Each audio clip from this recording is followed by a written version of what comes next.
Welcome to the Entrepreneurship and Innovation Studio, where we explore the passion and the purpose behind some of the amazing people in our community, and above all, their stories. I'm Dr. Pablo Paredes Romero. In all my career, I've been fascinated by entrepreneurship and innovation. From the moment an idea is scribbled on a napkin, drawn on a tablet, whiteboarded, spoken out loud in the shower or in the car on the way to someone's 9 to 5, it's all about the work and the art behind the venture. Evan Porges is the son and the father and son at Primeshine. He's almost paramilitary in his demeanor, until he answers your questions, speaking thoughtfully and almost vulnerably. He's one of the most instantly likable and impressive people you'll meet. Fathers and sons, taken together, are a complex phenomenon as relationships go. Add to that the emotional charge of starting, growing, expanding, maintaining, and selling a successful business. It's not drinks at the clubhouse. It's passion, principle, and political pugilism, all while forging a bond that defies any one day, week, year, sale, client, or call. If iron sharpens iron, then the blast furnace is a place of creation.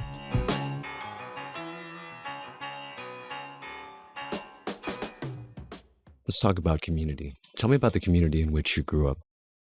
There were multiple communities. And so grew up in Los Angeles, big community, a lot of motion. You see action, you see glitz and glamour and life at a certain pace. Obviously a beautiful area. When you're young, those things, I'm sure they're affecting you. But you're not really realizing you're just a kid. You're growing up in that environment, but you're still taking it all in. Then I moved to Modesto.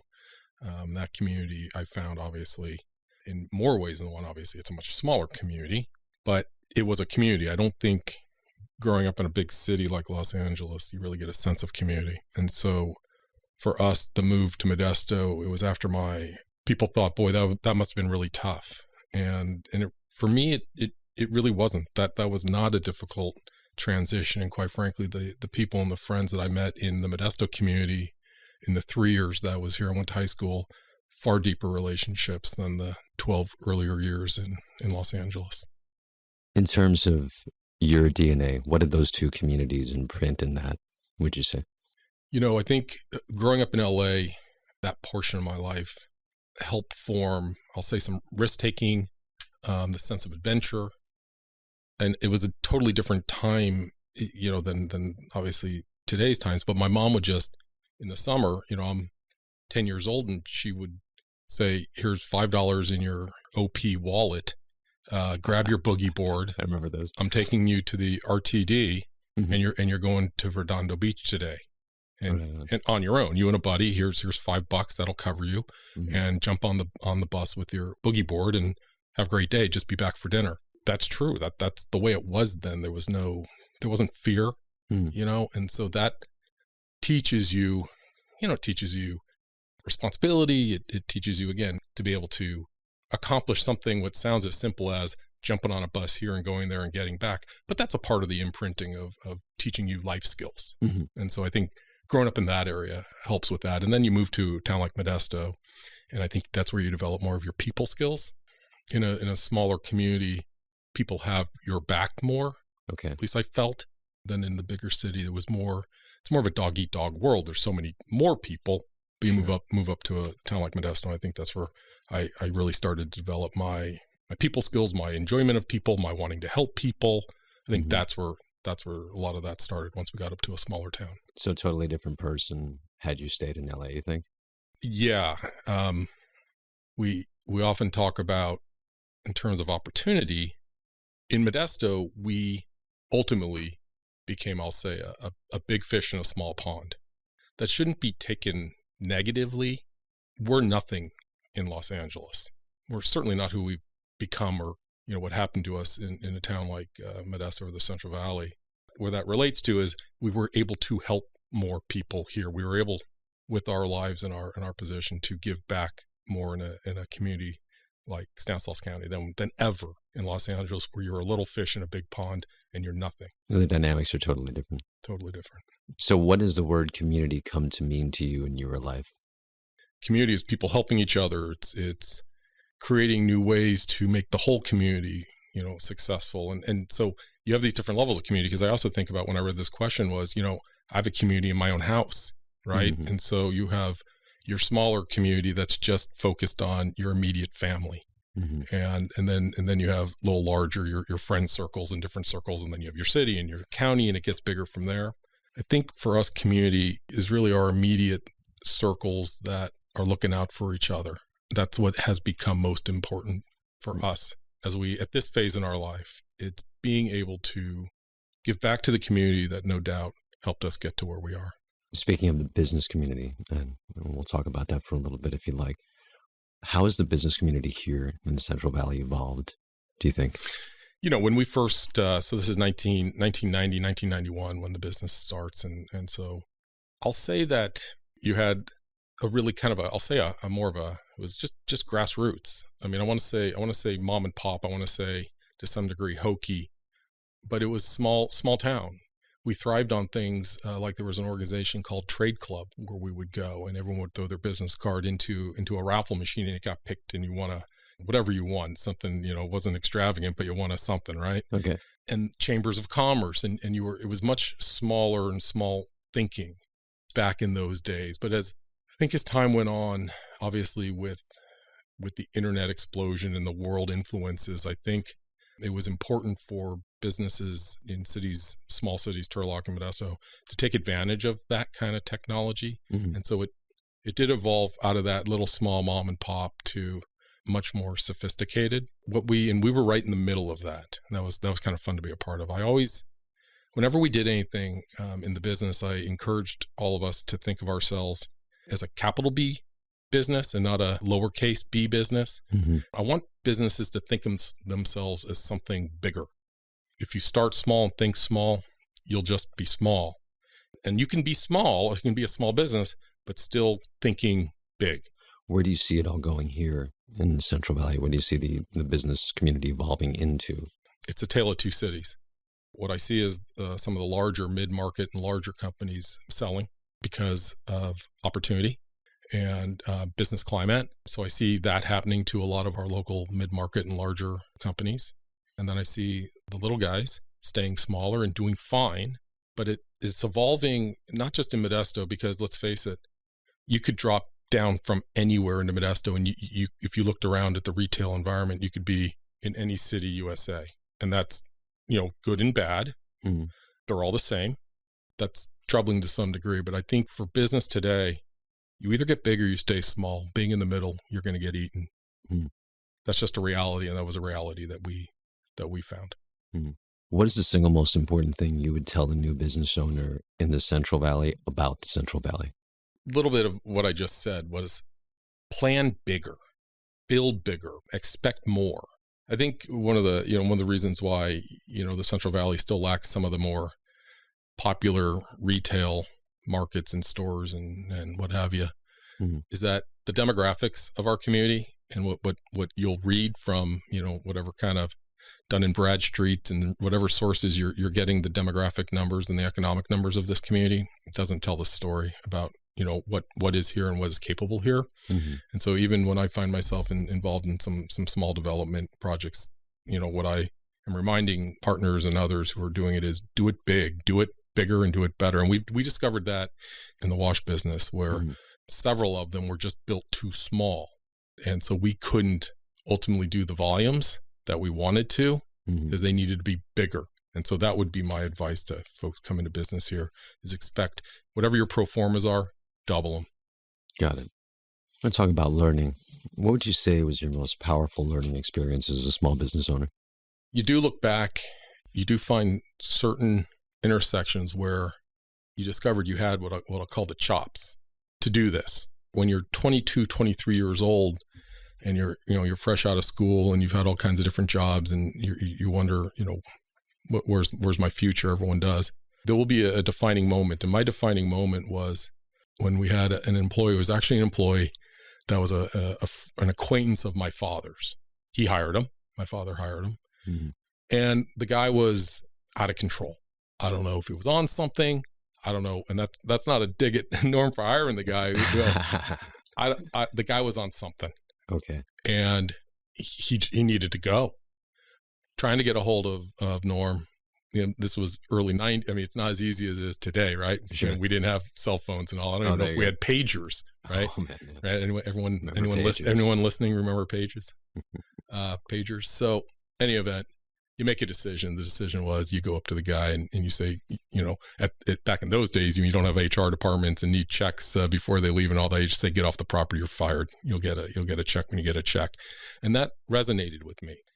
I can do this, and I have the chops. So in a moment of tension and conflict, what do you do? Right. Do you flee or do you fight? Do you make the right decision?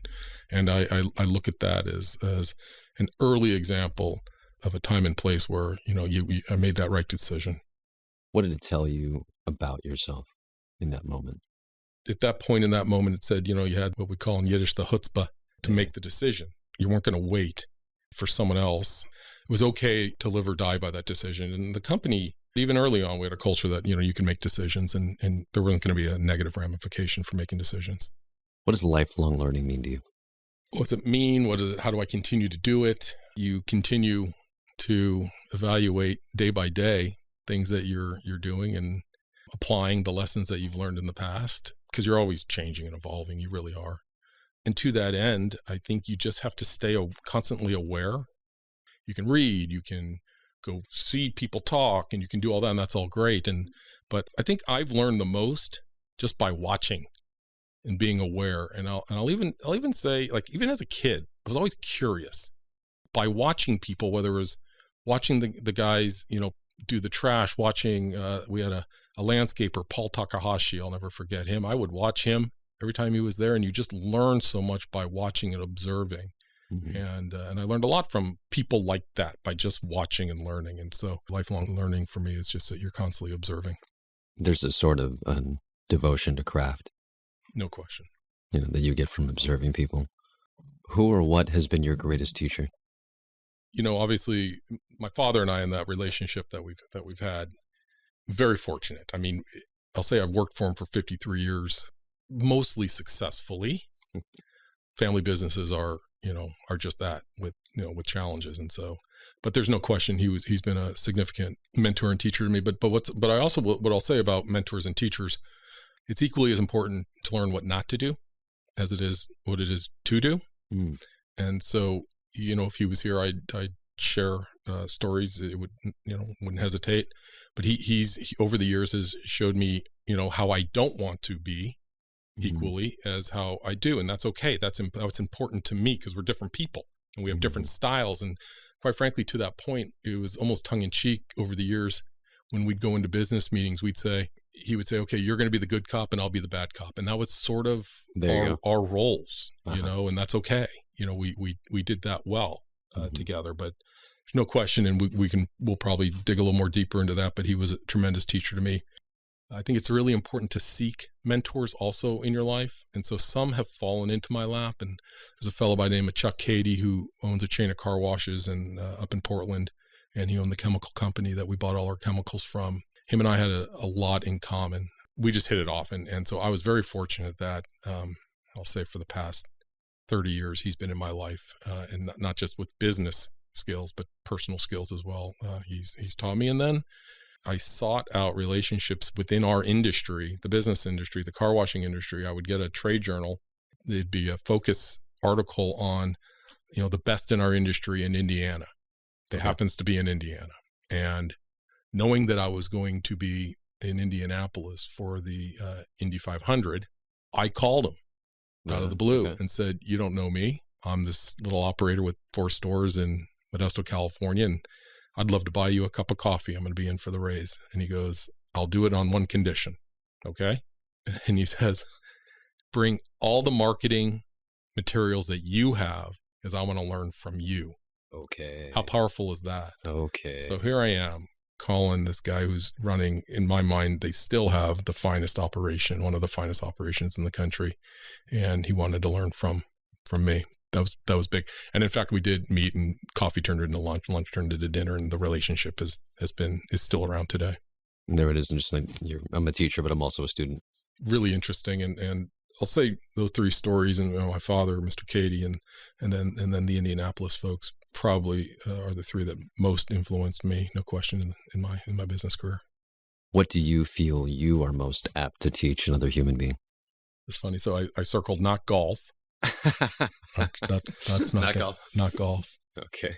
What I think made us successful, how do you teach it? Hard work, dedication, focus. That's what you teach.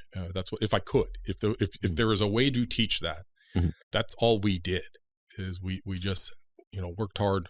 We stayed focused on what we were doing. And you've heard me say it, that we were never interested in money and making money. That was never a focus or a consideration. Money is just a byproduct of hard work, dedication, and focus. Consistency, doing the very best we can, making it better.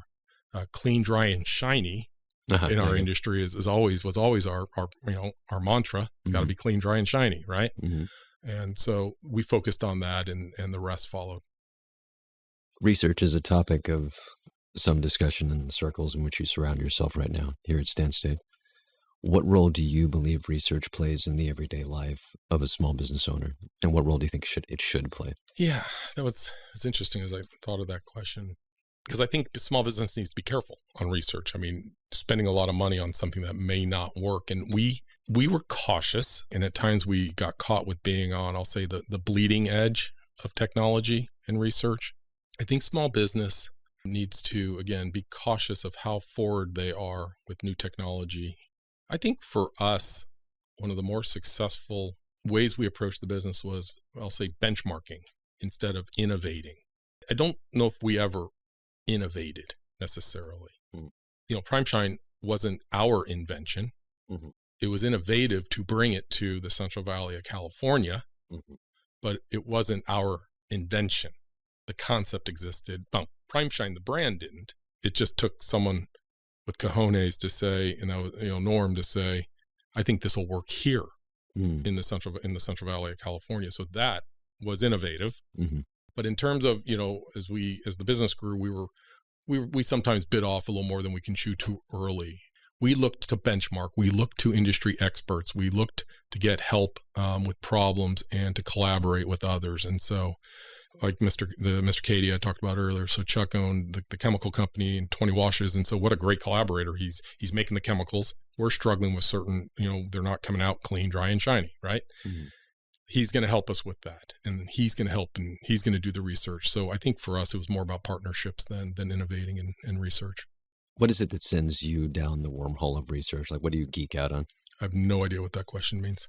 Okay, we're going to stop this right now. No, you could leave it in. I honestly, like, what? Okay, so here's so here's a moment. You're on YouTube and you find yourself 10 minutes into, like, how did I get here? Like, what do you love learning about? So it's funny because Leah, my wife, she'll see me there on the iPad, whatever. She's like, "Where are you?" So that's the question, right? I love planning trips. Okay. And so for me, it's travel, how to get, from A to B, what to do when you're at B, restaurants, hotels. I love all that stuff. And so I guess that's where I get lost, is finding and making sure I plan all the trips for the family. So, and maybe I got that from Norm. He does a lot of that too. That's where I end up on the internet looking at restaurants and reviews and hotels and that kind of stuff. You think there's any connection between, like, the crafting of the experience, the designing of the experience, and what you did at PrimeShine? I think that's a wonderful connection.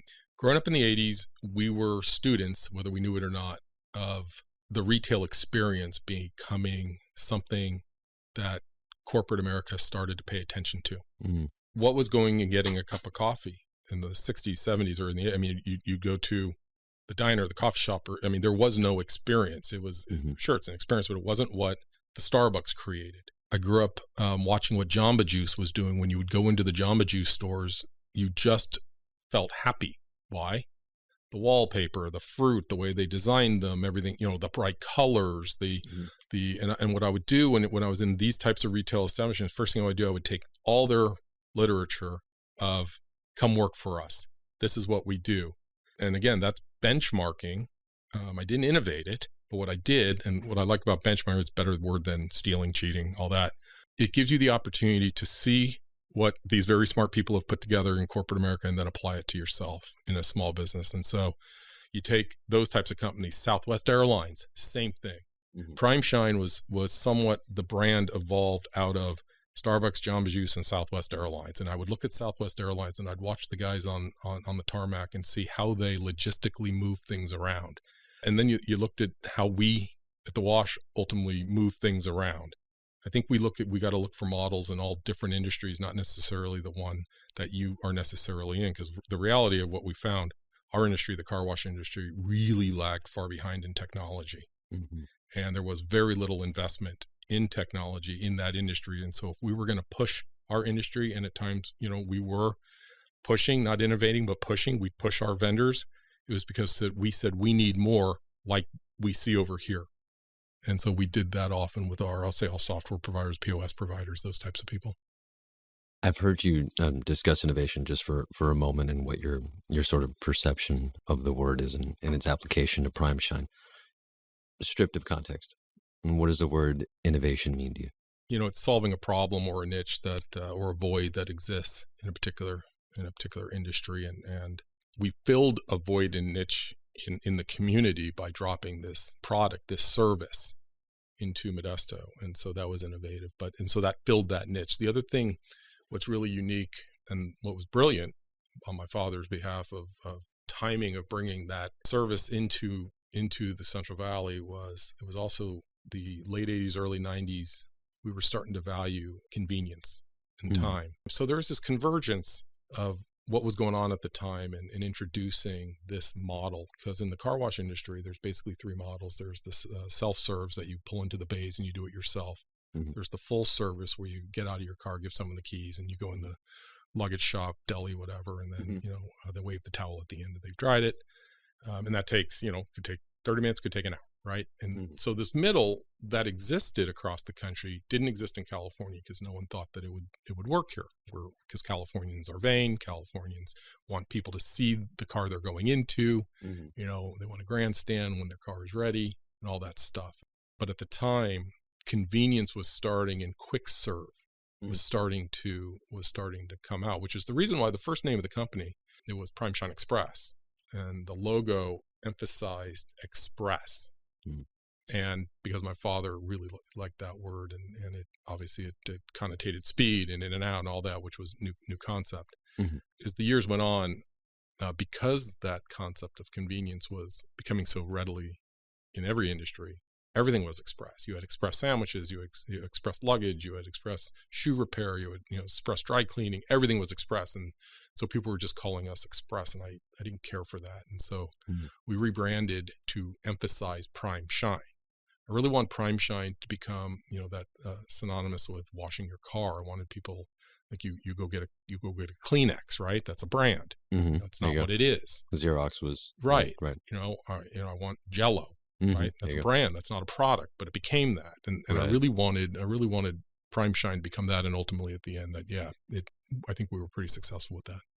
Right here, right now, where we find ourselves in the current business climate, current business community, what do you believe that the word innovation should mean to us here and now in the Central Valley? Hopefully we're going to look at the products and the resources that we have here in the Central Valley in terms of innovation.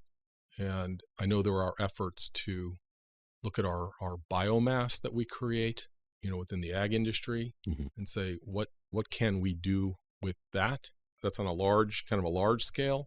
I think in the Central Valley, if there's something that I think we should focus on is to elevate what we used to call it's good enough and the good enough fault.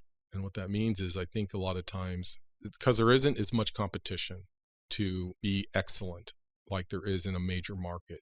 When you're in Los Angeles, there's so many options that you better be excellent or you just don't last.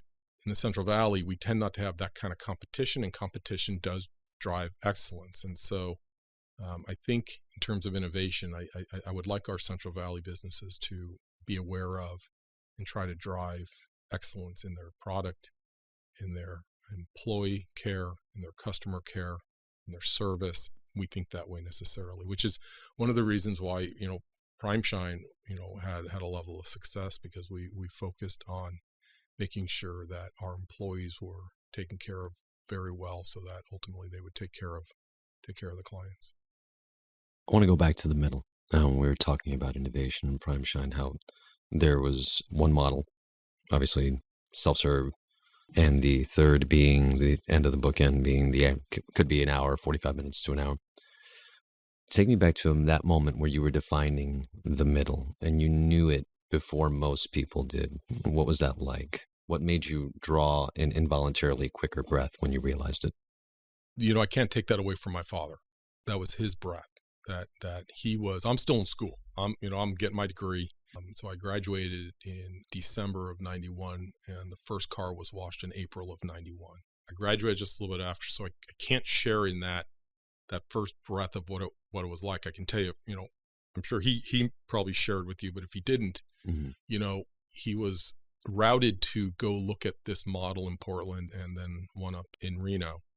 And when he saw that model, for him, it was the sea parted. It wasn't epiphany, is the way he describes it to me, that was exactly what he was looking for. It was also a business that, sort of suited his personality because he was a New York type A kind of guy. And so the sitting and waiting for your car to be washed and cleaned and dried, it was so unproductive.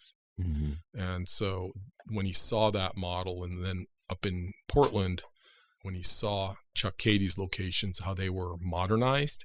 Mm-hmm. And so it took what was typically in the Midwest exterior model, old, dingy, run down. What Chuck Cady did up in Portland was that he modernized it and made it sexy, cool, techy, fun, all glass. You could see out, non-claustrophobic, lots of light, things that were all very California. And so again, this benchmarking concept, or seeing a model and saying, let's apply that. And I think that's really a skill and important for all of us in business, is you don't necessarily need to reinvent it, but I think it's important to put your spin on it. It's like in football, they say it's a copycat league. Yeah. I mean, all plays are kind of fundamentally building upon others before them with their own spin. And I think that's okay to do. Let's go into application. There's sort of an interesting dichotomy between theoretical conceptual knowledge and application. These streets, what we do out here. What does the word application mean to you in the context of a business education? You meant how many have I filled out in my life? Fair amount. So I was talking to Frankie earlier. I had a lot of jobs up until Prime Shine. Once hired by Prime Shine, maybe it was nepotism, but I stuck around for that 28-year run. It's a tough job. So at times. And you asked a question about that later. So I don't have a formal business degree. I was a poli-sci major, liberal arts, people. That's my background. In terms of applying yourself, I think, because a lot of times we hear that term, you didn't apply yourself. You didn't apply yourself enough. And I don't know if this is kind of where you're trying to go with this, but I think it's a shame when we lose focus and try to do too many different things instead of keeping things a little more narrow focus, applying ourselves and really digging in deep. I think that's where we learn the most and can do the most good. Battles north of your neck sort of type thing. Yeah. It's there. What do you think it should mean? What should it mean to, for example, our brilliant business students here at Stan State? Our brilliant students here at Stan State are going to want to balance both their in-room learning and experience with their real-world learning and experience. Because there's nothing in a book, there's no professor that's going to prepare you or teach you how to fire that guy when they're out of control and you need to make a decision. You just have to be there at the moment and collectively think about all your life's experiences and make the right decision at the right time. But a book's not going to do that. So you need the classroom experience because you want to engage with your other students, and you want to hear the professor's perspective, and you want to learn, you certainly need to learn what we're teaching our students here, but really to get the fire in the belly and to get the knee-jerk reaction, making decisions. It doesn't come by anything that you're going to necessarily learn at school. That's not to say, hey, come to school. I'm not, but it's you got to be out in the real world too, doing things. And we talk about it a little later. I think if anything, what I want our students to do is I want them to engage with other people. Hopefully the university is aware of that and making sure that happens, because today so much of our youth, they're engaged with everything other than, another person. Mm-hmm. And some of the most important business skills that have been helpful for us are people skills, Mm-hmm. being able to communicate. Absolutely. What would you say is application's finest reward? Clean, dry, and shiny. When you've applied yourself to a particular problem, to a particular situation, the reward is self-satisfaction. You always know when you're satisfied. I mean, you have this feeling you're sitting up a little taller, you're high five in the air. We all know it when you've applied yourself and done well. That's dopamine driven, and you just love that. And so those were the big wins that we looked for in the business, was just self-satisfaction or even team satisfaction, that we applied ourselves to a particular situation and it worked out.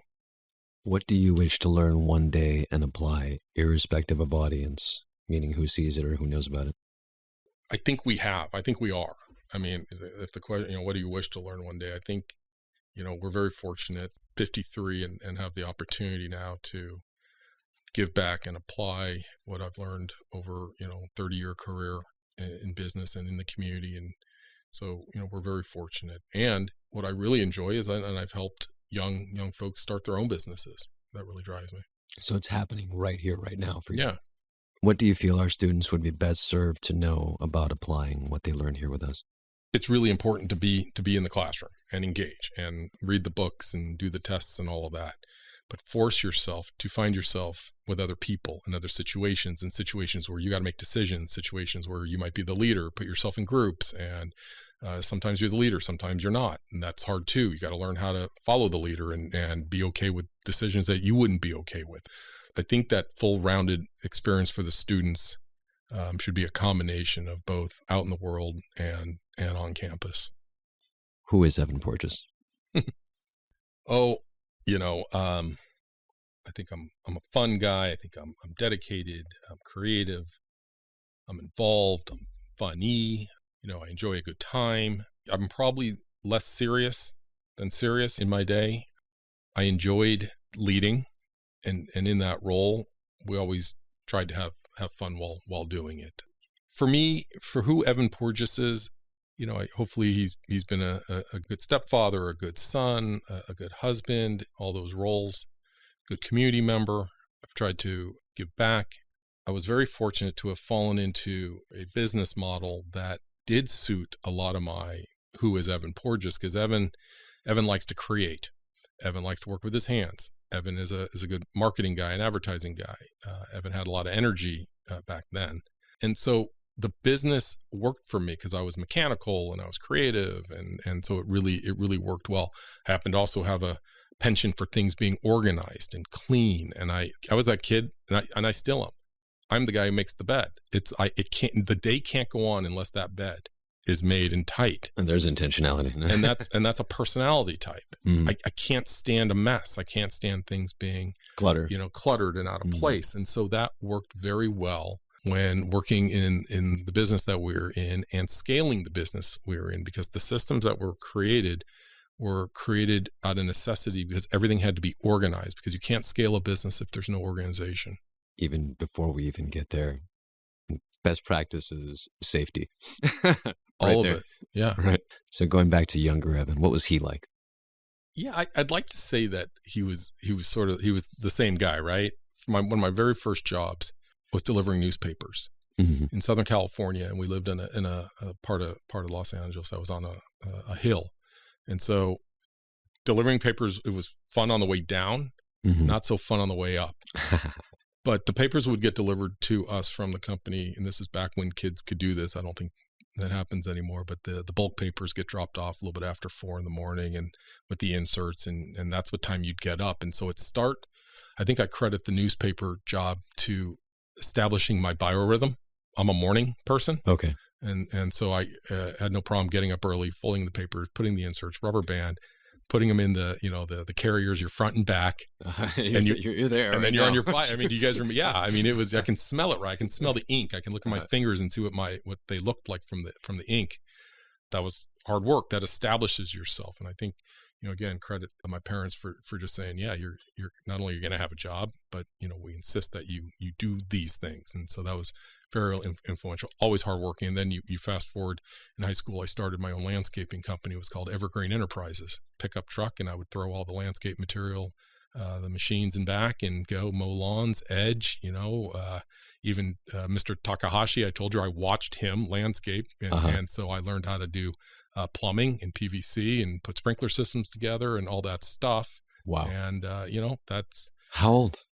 I was in high school. So I was driving at the time. So I was 16 when I started that Evergreen Enterprises. It was fun. Staff of? One. An office job wasn't going to be in the cards for me. Again, it's a little ironic, and I appreciate that, Norm started the car wash business because it just worked. It all for me, it really fit well for my personality of who I was. When did you know the office job wasn't for you? Well, I never really had one. I mean, I never had an office job. And my job's through college. So then I go to Arizona State in college, and I start. I'm a short order cook. So then I'm learning those skills. I'm cooking burgers and fries, and hell, there's no crazier morning than when the Phoenix Cardinals are playing local. At the time when they first moved back to Phoenix, they played at Sun Devil Stadium, and I worked at Duffy's Bar and Grill just off campus by the stadium Sunday morning on game day. It's insane. And I'm running the fry machine and the grill machine and burgers, and you transition. It starts with hash browns and eggs, and then transitions to burger. It's insane. But there you go. But again, for the lessons in life, what that taught me, there's no more efficiency that you need to learn than a short order quick kitchen.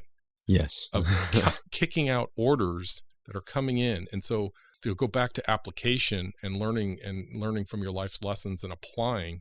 So all these different jobs I applied, even though at the time, I'm not thinking, the way I'm organizing my burgers here, this is going to help me wash cars.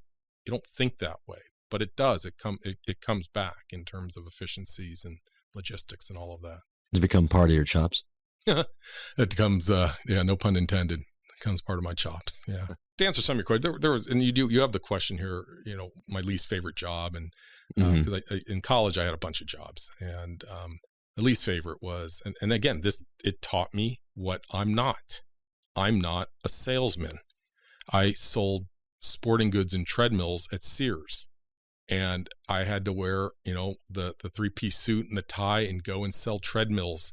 And it was the worst. I hated standing there on the floor for 8 hours a day in Sears inside, telling these people how great these treadmills are. But by the way, you're probably going to want to buy this 3-year warranty.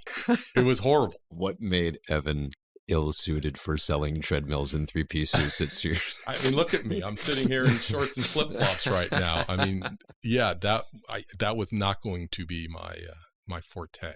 For sure. But then when I discovered that wasn't for me, a buddy of mine says, hey, listen, my uncle owns the largest furniture store in the Phoenix area, and why don't we work in the warehouse and do deliveries? And I'm like, I'm all over that. Again, outside, working with the hands a little more. And so lots of great stories. And for 2 years, we delivered furniture out and around the Phoenix area. And I loved being out and about, helping people. It was sort of this, and again, little similarity, application. What I liked about the furniture delivery was, there was this, at the time I didn't call it this, but it's what it was. There was this instantaneous gratification for the customers getting this product in their house and being wowed.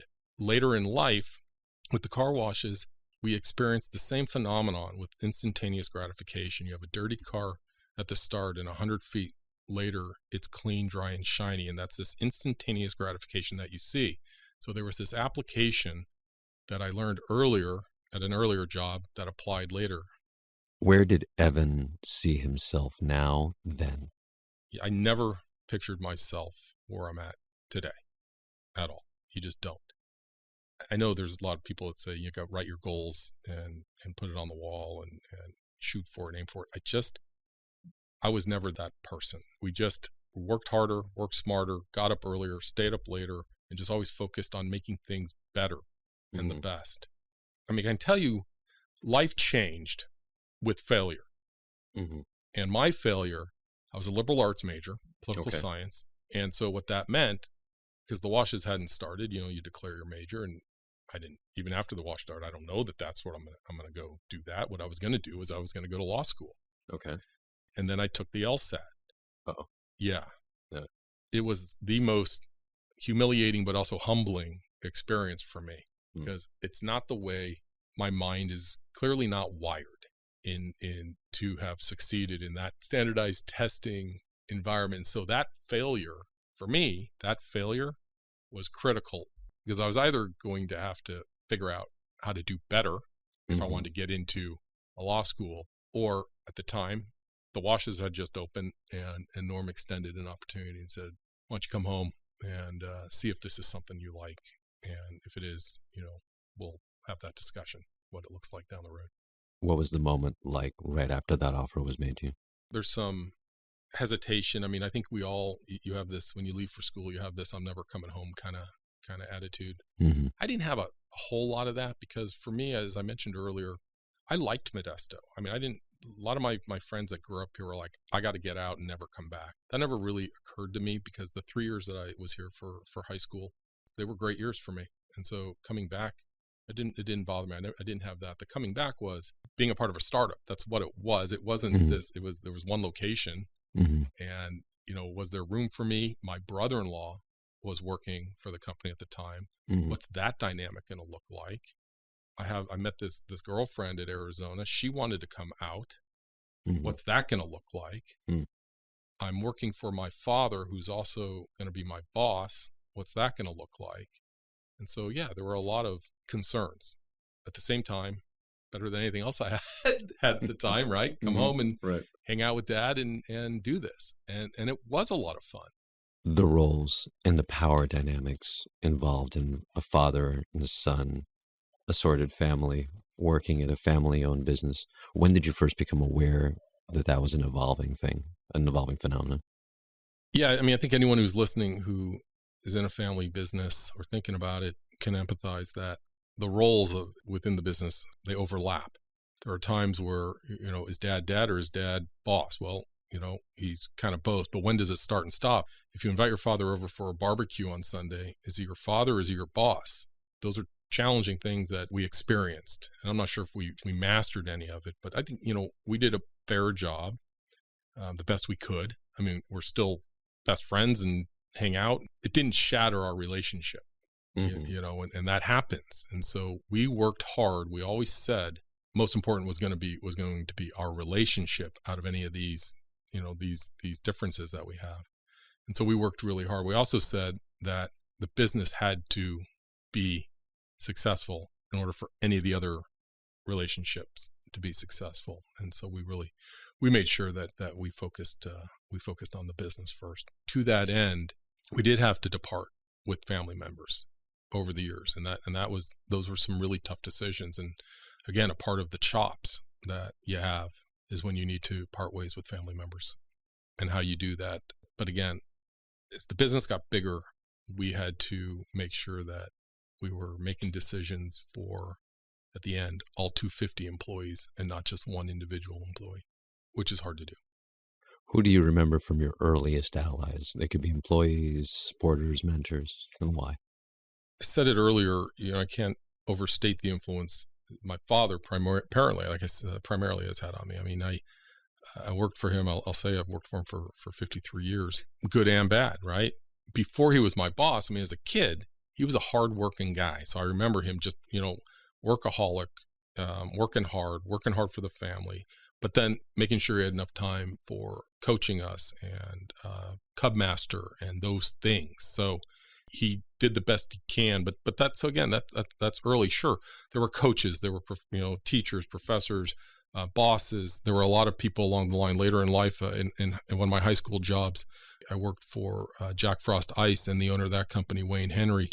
I would see him loading and stacking trucks with ice with us, and that made an impression on me. This guy owns this company, and he's doing the same thing we're doing. Those are these little things that, again, you don't really think about it, how big of a deal it was at that time. Mm-hmm. But there's nothing better than you having a boss in the freaking trenches with you. Mm-hmm. It's the best. And then obviously, Mr. Katie, as we've talked about, that guy. There's been no bigger ally in my life than watching how he handles himself and how he conducts business. It's been just phenomenal for me. 1 to 10 on the inspiring meter. An 11. What would Evan now say to start a conversation with Evan then?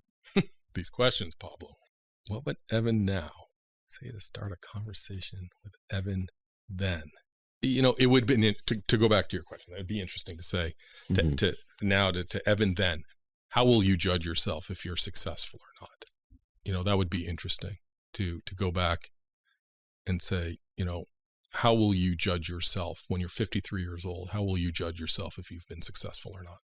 No light icebreakers in this conversation. No, that'd be an interesting question to ask a lot of, call them whether in their teens or in their young 20s, as they're in school. How are you going to define life being successful for you?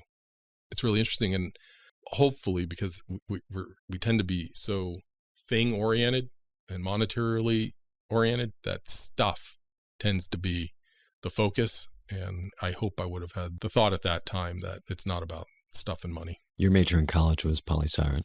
Yes. How would you say that it altered the course of your life? That wasn't going to be, ultimately my course in life. I hate politics. If I had to do it again, I for sure would have chosen a different major, but you choose a major, right? To do something. What? Maybe I'll go to law school. Okay, you should be liberal arts, poli-sci. You just fall into these things at times. I guess going back, I would have done something different. Mm-hmm. Not sure what, but it wouldn't have been that, because again, I don't enjoy politics per se, but it was interesting. You get through. But again, for me, college isn't about the major per se, unless you're going to be going to that next level, and you need that certain degree in order to get to the next level. It's about dedication. It's about, hey, I started this and I finished that. That life skill is more important. It's about people skills. It's problem solving. It's navigating the challenges, finding your classrooms. There are so many more lessons in education than what your major is, but it wasn't as fascinating as, say, people ask me, or, there was a question, what would have been a major that would have been curious, or what some of your favorite classes? And really what I was fascinated in was the social sciences, not the political sciences, because the social science and the art of being able to predict behavior, that just fascinated me. And so when I had the opportunity to jump out of the major and take some classes, it was the social sciences and the science of how people behave, people react. That really was interesting. Adversity, being on the ropes, it's all part of the story. Take me back to the first moment that you had the towel in your hand. Describe the scene, the what, the where, the why of it. Like the car wash towel in my hand? Actually, that was a metaphor for something else, but it applies nicely in the car wash world, doesn't it? It does. We talked a little bit about one of those situations earlier when we had to make a decision. Unless absolutely necessary, we used to not have to make decisions, or we encourage ourselves to take a deep breath and not make it necessarily in the heat of the battle. Okay. When emotions may dictate a decision versus thinking through and being logical. That being said, in the wash business, things happen so fast that you're making decisions all day long. And yes, the heat of the battle, when you go through the washes today, you see people guiding you on and hitting a button. Back in the day, we used brushes and some scrubbing and we're throwing water on car. I mean, it was really tough back then. It was a really different world than it is today. But again, we tried to not make decisions in the heat of the battle if we didn't have to. Did you ever want to throw in the towel? I don't think I ever really 100% contemplated throwing in the towel. As I talked about earlier, the challenges of the family business, and I'm young and I want to start my own family, which was at the time I got married. That marriage failed, and I think that was a defining moment of who you are. I realized I couldn't be everything to everyone. I couldn't be this great boss. I couldn't be this great son. I couldn't be this great husband. I couldn't do it all. I couldn't be this community guy. I can't, do it all and be everywhere. And so she was encouraging me to move. She didn't like being here. She wasn't from here and wanted to move. Maybe, hey, let's go. Life will be great if we lived in Pleasanton or Livermore or Walnut Creek or just somewhere other than Modesto. But it would have been impossible for me to run the business, to grow the business, to be in the community, because I really firmly believe that if you're going to be in business in this community, you have to be in this community to do your business. And so that means being here, going back and forth, being a bedroom boss, if that's a phrase. It is now. I just made it. Being a bedroom boss, going back and forth, it doesn't work. And so ultimately, as hard as those decisions were made, that marriage wasn't going to last. And whoever else was going to be in my life moving down the road had to understand that I'm fully committed to this business and fully committed to its success. And it's a family business, and that's going to be a part of it also. On the subject of family, what role has family played throughout your journey, and how did it evolve? For our family, the business was the business. That was number one, and that was fine. We had divorces. My parents got divorced. My sister got divorced. I got divorced. I mean, so you have all these fractionated, family experiences, and it's not, this big extended, children and grandchildren and their grandchildren and everyone's together. And, it's a different scene with us. It's not a bad scene. It's just a different scene for us. I would often question, are we a family business? How do you define yourself as a family business? So ultimately it was just him and I. So is that a family business? Father and son? I don't know. I guess because we had family members in, and it didn't work. I guess in that respect, that was a part of the journey, was giving family members opportunities. We did believe in giving family members opportunities. Why not? They're family. But the hard part is if it doesn't work, what do you do? And you try to make people successful as best you can. And if they can't, then you got to move on. So that family dynamic certainly did influence me along the way. But are we a family business? Yeah, I guess. Father, son. Yeah. Part of the difference is also, you understand, I joined the company so early that, him and I built and grew this thing. And I didn't give birth to it, but I raised it. And so there is this little different, interesting that I started with it so young, so early in its stages, that it's a little different dynamic. So Norm and I, it's a little more of a partnership than it was this father-son. And that's okay. That worked for us. It's an interesting duality, the way you describe it. Was there anything that told you at any point that, yeah, it was always supposed to be him and me? I owe him a debt of gratitude. I don't have an MBA, don't have a business degree, but the debt of gratitude is that early on, I think he just enjoyed spending time with me, but I think also subconsciously, he realized early on that if this kid, I'm 21 years old, if this kid's going to be a part of this, run this, grow this, lead this, he needs to be exposed. And so I'm very, very fortunate that I had a father, because I've seen a lot of examples in our industry and others where the patriarchs or the matriarchs are like, no, you just stay in the warehouse and do your thing. We're going to go off and make business decisions. How on earth are the children supposed to learn the business, learn the business of the business, if they're not involved in those discussions? And I call that being in the room. And so I was very fortunate that my father always grabbed me to be in the room. And so we're washing cars. He would say, schedule yourself off the line. We're going to go meet with the banker. Schedule yourself off the line. We're going to the marketing person. We're going to the architect. We're going to the engineer. We're going to the lawyer. And so he gave me the opportunity early on to be exposed by virtue of being in the room to these lessons of running the business outside the business. That did multiple things, in that it taught me in that world. It taught me the language of that world, the business world outside of washing cars. But it also garnered the confidence in those professional providers in me. They got to know me. Okay. And then, so it wasn't like there was this baton transition, he handed it to me and now I'm president. It was sort of this seamless event, because I was always involved with the professional providers, the CPAs, the lawyers, the architects. It was really, quite frankly, again, the brilliance of Norm was recognizing that maybe he just wanted to hang out with me, but that really helped me develop. The family was Norm.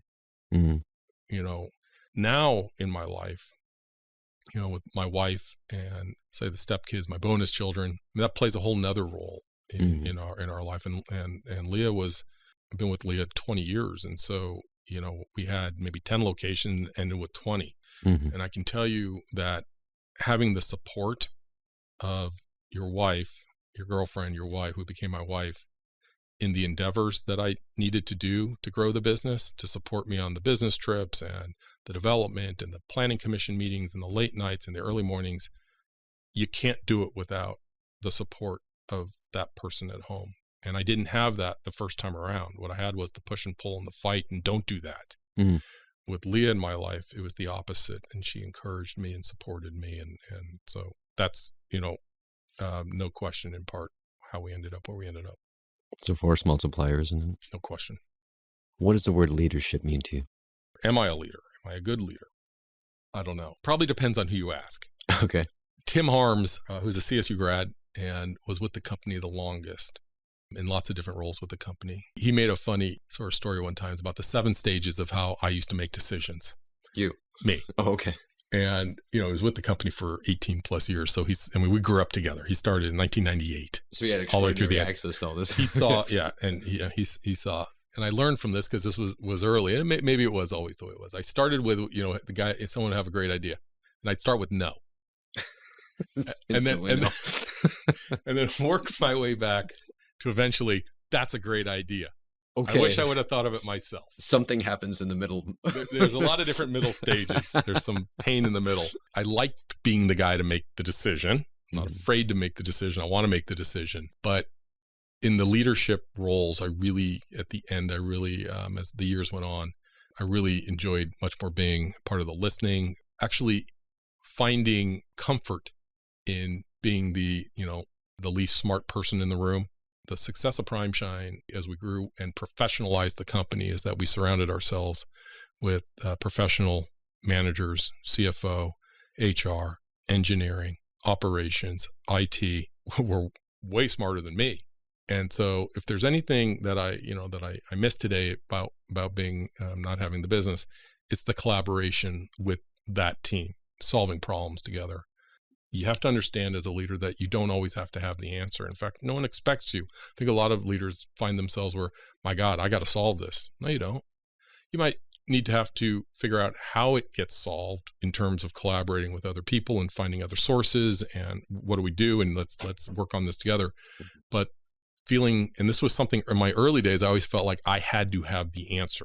And if I didn't, that was a failure. With some maturity in realizing, and also with maturity and also outside experience, I think it was really important for me. What grew my leadership skills was by volunteering on different nonprofit boards and seeing how other organizations are run and sitting at boardrooms with other professional leaders and business owners, et cetera. And that was very helpful for me in my leadership skills and training.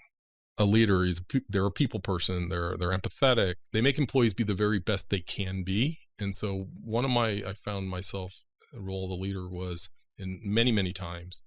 If you were in a role that you were struggling in, it's my job to find a role that you're going to be successful in. And I viewed that as one of the biggest, challenges, but the biggest part of my leadership skills was trying to be successful, making people successful. Who was the leader who impressed Evan in his early years and why?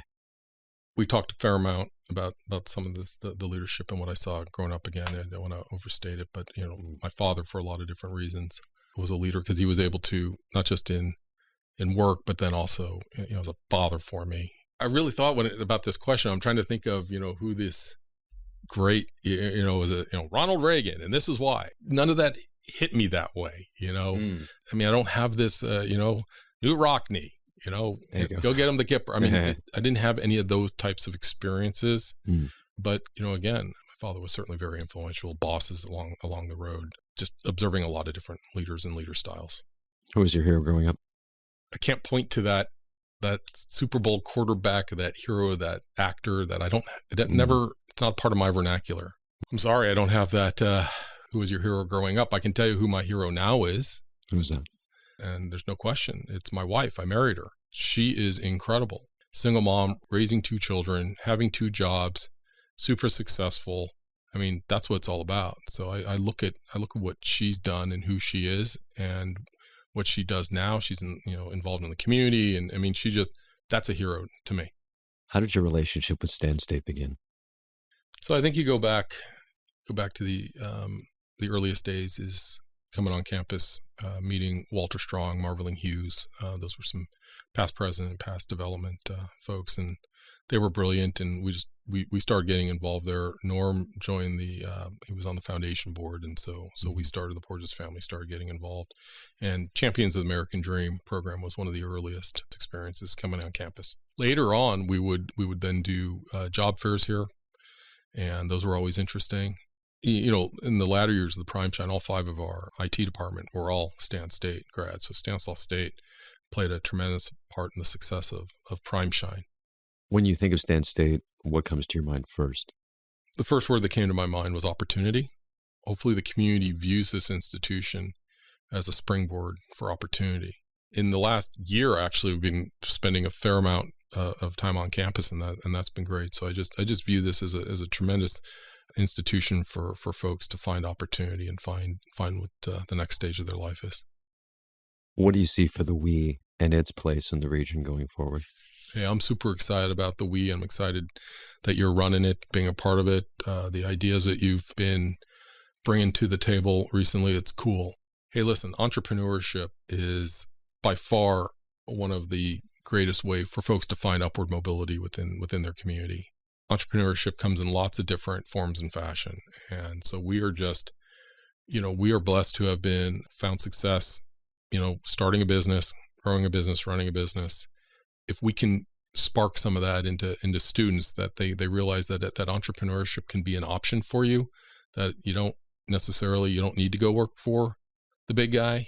There's a misperception that there's comfort with working for the big company, then the risk that may be involved with starting something on your own. That's a false sense of comfort, because let's face it, people are getting released all the time in companies. There's no loyalty from the big company anymore, very little. And so I love that the we has an opportunity to inspire and have the students think of something that they might not otherwise think about with an entrepreneurial option.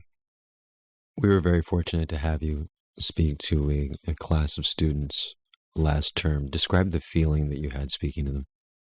Yeah, I really enjoyed coming into the classroom. I learned more from them than they get from me, for sure.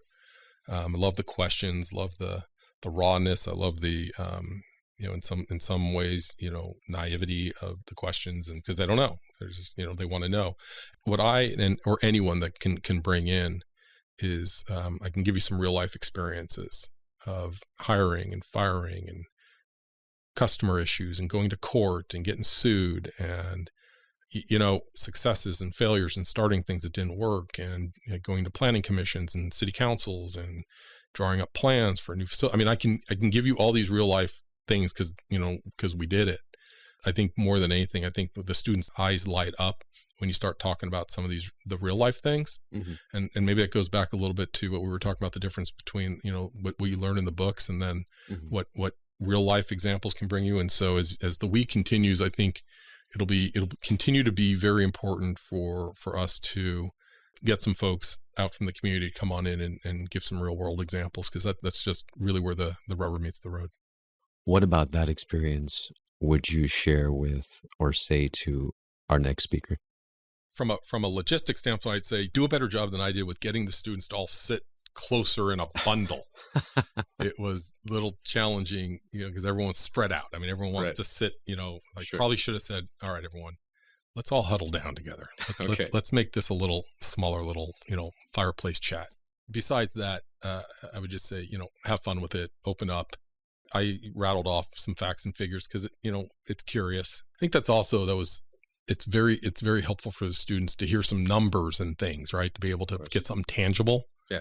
That is a very different philosophy, from generational philosophy. I'm thinking my father in the early days of the business, he wouldn't share any numbers. I mean, that's very entrepreneurial, your start, and hell, even cars washed per day. Nothing is shared. Wow. And then as I'm starting to come up in the leadership, I'm like, well, how do I inspire these young people? How do we say need to wash more cars? And they'd be like, more what? What's the number, right? we evolved as a company, but in the early days, that was really interesting parts. Bit of a tangent, but it was fun to share some real life examples and numbers, and that's what I would tell the next speakers is don't be afraid to share some real numbers with people. And they're looking for that. They're looking for that. Yeah. They don't have no tie to what that might be. Mm-hmm. So whatever you're comfortable with. Book that changed your life. I enjoyed reading, for the most part, business books, Mm-hmm. and so for me, it was books like Good to Great. Okay. And Beyond the Golden Arches, Mm-hmm. The Servant Leader. Excellent. Those types of books were books that certainly changed my life because they changed, my business life. The Starbucks books. I mean, again, I would read books that I was able to apply those lessons to the business that we were growing. Story or song that made you say, "That's me. That's my life." These aren't to complete the sentences, are they? Not yet. Those are coming up. Working at the car wash. That's great. Working at the car wash. I mean, that's a classic. Did you ever play it at? No, we never played it. I'm sorry. I didn't get that deep. There's nothing that I look back and hits me as that's my story. What role did spousal support? We touched on this earlier, but what role did spousal support play throughout your journey, and how did it evolve? As we talked about earlier, when I didn't have it, it was a mess, and it doesn't work. It does not work. If your home life is not in tune with your business life, it doesn't work. They have to be in sync. You have to have the support. And so I know both sides of that. I know when I wasn't supported, and then I know when I was in a relationship where it was. And I think you can only be as successful at work as you are at home. What aspect of business came most naturally to you? So for me, I was a marketing, branding, and advertising guy. That was my supernatural, and I still would enjoy loving that part of helping other businesses, the branding and the marketing, the creative. Again, maybe going back to school and picking a major that might have been a little more on the creative side might have been a better path for me. You're asking what was natural. That just comes natural to me. Creating campaigns and coming up with clever stuff is just more natural for me. So it won't surprise you when you ask me, would you fake your way through until help arrived? It's the financial side of the business. And although today I'm pretty good with spreadsheets and P&Ls and read a P&L backwards, all that stuff. And also, as we talked about earlier, what's helped me with that is serving on boards. And so you're getting familiar with lots of different income statements and balance sheets. And so that's been very helpful for me. But generally, it really didn't worry about money. And so it wasn't our focus. The larger we got, the more critical it was that we understood our means, and so we ultimately hired a CFO that was able to relieve Norm of the day-to-day finance duties, and the CFO was really able to help me financially manage the business with the decisions I was making in the new locations, because the repercussions of a mistake are that much larger. There's a lot of stuff that I remember from my previous career and just in the research and the literature about family-owned businesses and fathers and sons, fathers and daughters. Take me back to the moment that you saw that spark, that light that most inspired you in Norm's leadership, like that individual character, personality, his own individual brilliance. How did it feel to become his business partner? I've learned a ton from Norm, and a lot is who I want to be, and there was who I don't want to be, and that's okay. I mean, that's fine. But again, as I think as we talked about, he has a super high level of integrity. He has a passion for perfection. I would watch him negotiate contracts. I was in a room where this is you're young, and you see him. He's getting into a disagreement with a real estate agent, and he felt as though something was unfair on the contract. He got up, tore it up, threw it on the table, and walked out. Well, that makes an impression on you, right? There you have it. Okay, so those are types of things I learned from his style. Again, he took me to an awful lot of the business meetings that helped me be in the room. And so again, going back to the earlier comments of the brilliance, I think for Norm's leadership was grabbing me and getting me in the room so that I can learn firsthand how to run the business side of the business. So How did it feel as his son? People ask me, why do I call him Norm? I was about to do that. So our relationship, it's still different. Father, it's more partner. I mean, he's still my father, and he's my father, but he was my boss for so long. I think when I graduated college, when I came to work for the business, it just didn't feel right to be at the sites and call him dad. And I did in high school. Mm-hmm. But I kind of once got to college, and after that, he became Norm. And some people just, thought that was weird, but we never did. I'll say this father-son per se is just, partners. It worked. It worked for us. As the business evolved, we did have to define our roles because we were starting to have conflict because I wanted to be in charge. Mm-hmm. Well, he was in charge. Well, are you in charge? Because, your role is changing too. And so how do we figure all this out? And we came up with a list of who's doing what. And, it's not super complicated. You're in charge of this, I'm in charge of this. And then we're going to formally get together and discuss what we talked about or what decisions we've made so that we're all informed. Mm-hmm. So those were some important things that we did. We hired we put together a board of advisors, which was really important for our business. And I'll say probably for the last 10 years of the business, we had an outside board of advisors, not a board of directors, and they had no fiduciary responsibility. And we didn't pay them a whole lot, but we took them to lunch after a morning meeting and talked about what's going on in the business and decisions being made. And they held our feet to the fire and asked great questions. And I think that was really important in the evolution and growth of the business and in the relationship for Norm and I, because we always said if we were stuck on a decision, we'll let the board of advisors get in the middle. And we never really were. I mean, we were always, I think, we're very fortunate, the two of us, for the most part, were in step with each other, that we complemented each other. So his finance abilities, very strong, and not that he's not a creative guy, because he is too, but I'm probably stronger on the marketing and the branding and all that. And so we complemented each other, and that really worked. Complete this sentence. Recently, I've received an honorary doctorate. The longer I live, the more I realize what a blessing it is to be healthy. Just get out there and talk to people face to face. There are always people who have more stuff. Life is there to be shared with those you love and enjoy being with.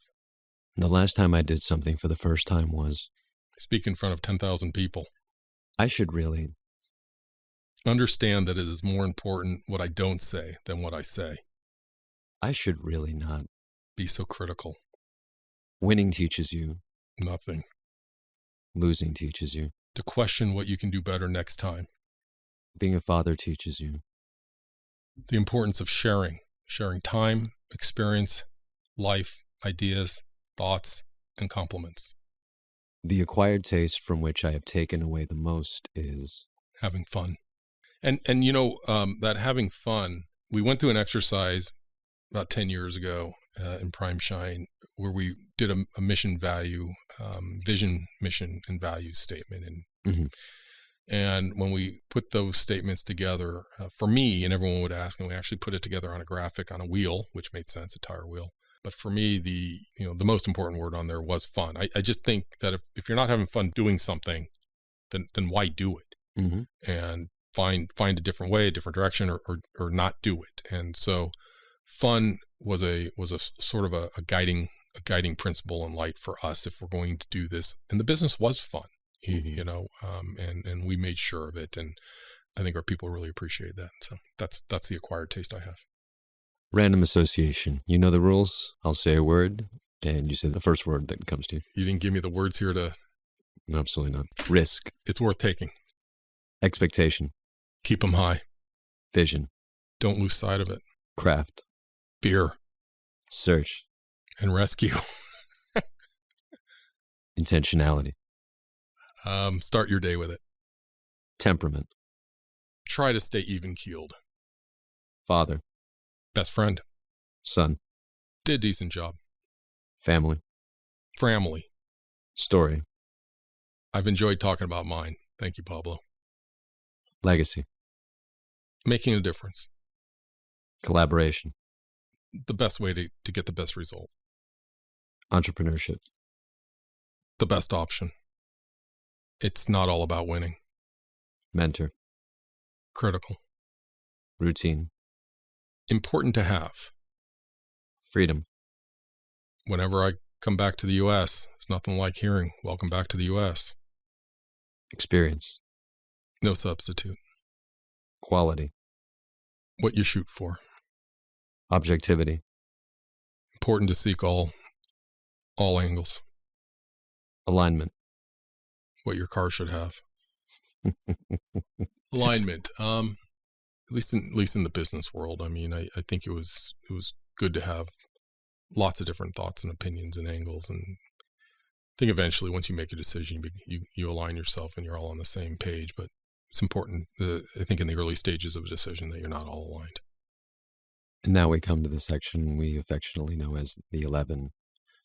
Having taken it from Lipton, who took it from Paved, who took it from Proust. What is your favorite part of starting something new? There's no right or wrong way.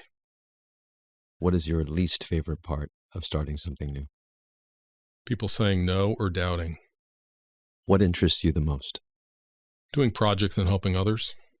What interests you the least? Starting another business. What music, artist, genre, or song reminds you most of your early days in entrepreneurship and innovation? So this was the early 90s now. So Okay. I was all Great about the REM, the U2, the Black Crowes, and the Counting Crows. Excellent choices, all. What food or beverage reminds you most of your memories of your first startup? Down the street from the first Prime Shine was a sandwich shop called Sandwich by the Inch. And you could literally go in and order any amount of inches that you wanted. No way. It was cool. What was your favorite? Turkey and avocado. Hey. Throw me 4 inches of turkey and avocado and I'm good. What profession, non-entrepreneurial, do you admire the most? You know, Frankie and I were talking about this earlier. Really, maybe because I worked with my hands growing up and in the business, it was all hands-on. And I think any profession that works with their hands, I admire the most. What job prior to entrepreneurship did you like the most and why? Talked about it, the furniture delivery.